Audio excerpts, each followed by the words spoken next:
எல்லாருக்கும் வணக்கம். மேடையில் அமர்ந்திருக்கும் அனைவருக்கும் வணக்கம். முதல்ல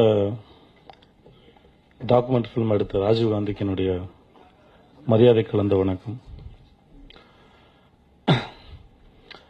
சீனு சார் சொன்ன மாதிரி இந்த ஆவணப்படம் பாதிக்கப்பட்ட விவசாயிகளோட வீட்டுக்குள்ள போய் உட்காந்து பார்க்க வச்சுச்சு.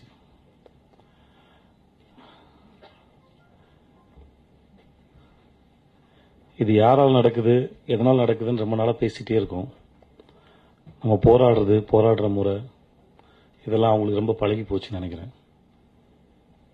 அவங்களுக்கு ஏதோ டெய்லி காலைல டிஃபன் சாப்பிட்ற மாதிரி இருக்குன்னு நினைக்கிறேன்.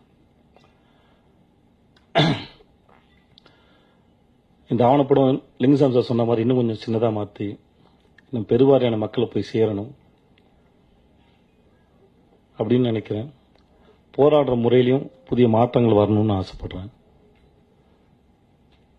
ஏன்னா நம்மளை ரொம்ப சீக்கிரமா இது இல்லாட்டி அது அப்படின்னு ஏதாவது ஒன்று கொடுத்து ஏமாத்தி டைவர்ட் பண்ணி சிதறடிச்சு ரொம்ப அழகாக அரசியல் பண்ணிட்டு இருக்காங்க.